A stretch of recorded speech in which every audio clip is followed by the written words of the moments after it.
Hello friends, welcome to my channel.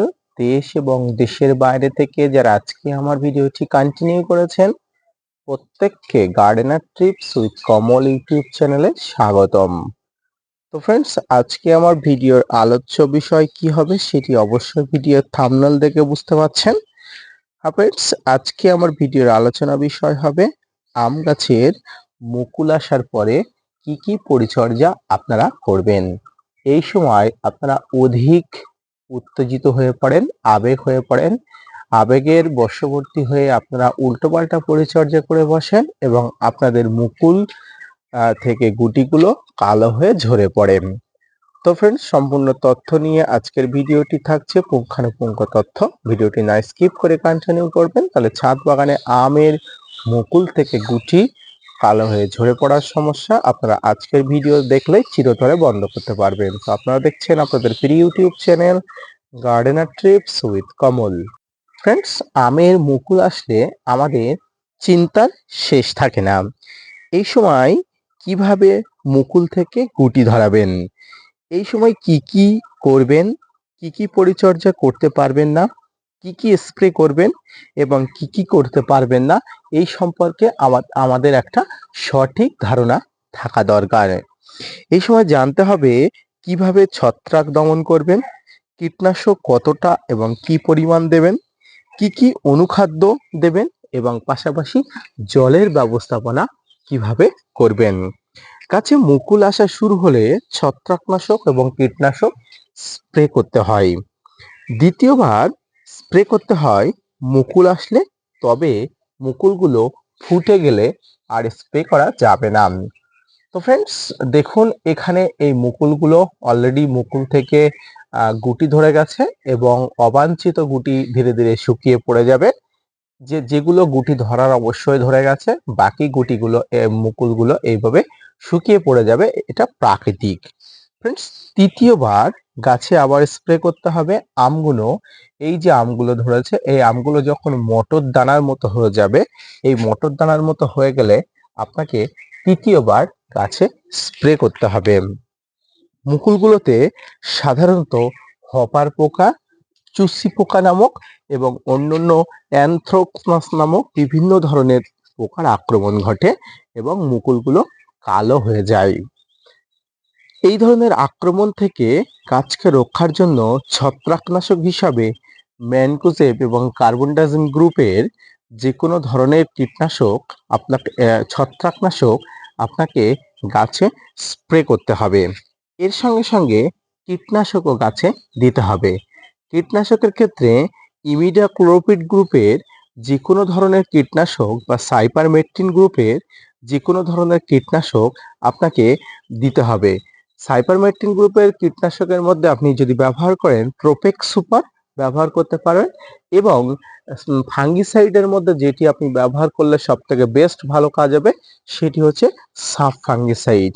এই দুটোকে একসঙ্গে মিশিয়ে 1 লিটার জলে আপনার এই আমের গুটিগুলো উপরে বা এই মুকুলগুলোর উপরে স্প্রে করে দেবেন। যদি আপনার মুকুলগুলো ফুটে যায় তাহলে অবশ্যই, যদি স্প্রে করতেই হয় তাহলে আপনাকে সন্ধ্যার পরপরই স্প্রে করবেন। ফ্রেন্ডস, এই সন্ধ্যার পরপরে স্প্রে কেন করবেন? কারণ আমের মুকুলগুলো ফুটে গেলে এই পলিনেশনকারী বিভিন্ন ধরনের কীটপতঙ্গ এখানে এসে হাজির হয়, যেমন মৌমাছি, প্রজাপতি। আপনি এই ধরনের কীটনাশক ও ফাঙ্গিসাইড স্প্রে করলে এদের একটা নির্দিষ্ট কটু গন্ধ থাকে, আর এই কটু গন্ধ থেকে তারা বিভিন্ন ধরনের অসুবিধায় পড়তে পারে। সেই জন্য তারা এই মুকুলের আশেপাশে আসবে না, ফলে মুকুল পলিনেট হবে না এবং এই মুকুল থেকে গুটি আপনি পাবেন না। তাই ফুটে যাওয়া মুকুলে আপনি ফাঙ্গিসাইড এবং কীটনাশক স্প্রে করতে পারেন, তবে সেটা সন্ধ্যা সূর্য ডোবার পরে। তাহলে কি, রাত্রেবেলা পলিনেটকারী কীটপতঙ্গর আগমন হয় না, ফলে আপনার মুকুলগুলো সুস্থ এবং সবল থাকবে, পাশাপাশি গুটি খুব সুন্দরভাবে সেট আপ হয়ে যাবে। তো কীটনাশক আপনারা 1 লিটার জলে সবসময় 1 ml এবং ফাঙ্গিসাইড যে নেবেন অবশ্যই 1 লিটার জলে 2 গ্রাম আপনারা একসঙ্গে মিক্স করে দিতে পারেন, বা আপনারা যদি হাতে সময় থাকে আপনারা একদিনের গ্যাপে গ্যাপে দিতে পারেন। তবে আপনারা একদিনের গ্যাপে গ্যাপে দিলে আলাদা আলাদা ভাবে দিলে ভালো কাজ হয়, আবার আপনারা একসঙ্গে দিলেও কোনো অসুবিধা নেই। ফ্রেন্ডস, এই সময় খাবার দেওয়ার দরকার নেই। গুটি আসলে তারপরে গাছে খাবার দেওয়ার প্রয়োজন হয়। এই সময় আমরা অধিক মাত্রায় উল্টোপাল্টা খাবার দিয়ে ফেলি, যেমন নাইট্রোজেন ঘটিত খাবার। এর মধ্যে খোল পচা জলটা আমরা দিয়ে ফেলি। হ্যাঁ ফ্রেন্ডস, খোল পচা জল অবশ্যই দেওয়া যাবে, কিন্তু গাছে গুটি যখন ধরে যাবে তখন মুকুল আসলে গাছে যদি আপনারা নাইট্রোজেন ঘটিত খাবার দেন, তাহলে গাছ ভেজিটেটিভ গ্রোথের দিকে নজর দিয়ে দেবে, তাই গাছের সমস্ত মুকুলগুলো ঝরিয়ে দিতে পারে। তাই আপনারা এই সময় খাবার দেবেন বটে, কিন্তু কয়েকটা দিন অপেক্ষা করে অবশ্যই খাবার দেবেন, কারণ গাছ এই সময় যখন মুকুল এস থেকে গুটি ধরে যাবে তখন আপনারা খাবার দেবেন। এই সময় খাবার দেওয়ার দরকার নেই। তারপরে বেশি খাবার দিলে গাছ ভেজিটেটিভ গ্রোথের দিকে নজর দিয়ে দেবে এবং গাছের নতুন পাতা গজিয়ে দেবে এবং মুকুলগুলো ঝরিয়ে দেবে। এবং এ সময় যে খাবার আপনাদের দিতে হবে সেটি হচ্ছে স্প্রে ফর্মে। এই স্প্রে ফর্মে খাবারটি দিলে আপনাদের খুব ভালো হবে, এবং যে স্প্রে ফর্মে খাবারটি দেবেন এর মধ্যে পটাশের চাহিদাযুক্ত খাবার থাকে যেন। এই পটাশের চাহিদাযুক্ত খাবারের মধ্যে অবশ্যই 0050 বা sulphate of potash 1 gram 1 litre জলে গুলে আপনাদের গাছে অবশ্যই স্প্রে করতে পারেন। সঙ্গে আপনারা যেটি স্প্রে করতে পারেন সেটি হচ্ছে বোরন। এই বোরন এমন একটি জিনিস যেটি গাছের ফুল ফলের ড্রপ হওয়া বৃদ্ধি হয়, পাশাপাশি গাছের পরাগের উৎপাদন বৃদ্ধি করে। তাই আপনারা এই সময় গাছে যদি বোরন স্প্রে করেন, গাছে পরাগের উৎপাদন বেড়ে যায় এবং পরাগ সংযোগকারী কীটপতঙ্গদের আকৃষ্ট করে এবং গাছের পরাগ মিলনের হার বেড়ে যায়। ফ্রেন্ডস, এই বোরন এবং আপনার 0050 1 গ্রাম 1 লিটার জলে নিয়ে আপনারা 1 সপ্তাহ বাদে বাদে আপনাদের এই সময় গাছে দিতে পারেন। সর্বশেষ বিষয়টি যেটি আপনাকে অবশ্যই মাথায় রাখতে হবে, গাছের গোড়ায় জলের ব্যবস্থাপনা। ফ্রেন্ডস, জল গাছের এমন একটি জিনিস যাতে কম বেশিতে আপনার গাছের সমস্ত মুকুল থেকে গুটি ড্রপ হয়ে যেতে পারে। যে মুহূর্তে আপনার গাছে মুকুল আসবে অবশ্যই জলের মেনটেন্স আপনাকে ঠিক রাখতে হবে। যেমন পর্যাপ্ত জল গাছের মুকুলগুলোকে ঝরিয়ে দিতে সাহায্য করে, তেমনি অধিক জলও গাছের মুকুলগুলোকে ঝরিয়ে দেয়। তাই জলের বন্দোবস্তটাকে আপনাকে অত্যন্ত সতর্কতার সাথে আপনাকে দেখতে হবে। জল গাছে এমন ভাবে দেবেন না যাতে টবের মাটিগুলো কাদা কাদা হয়ে যায়। শুধুমাত্র টবের মাটিগুলো যাতে ময়শ্চারাইজ থাকে সেই ধরনের জল দেবেন।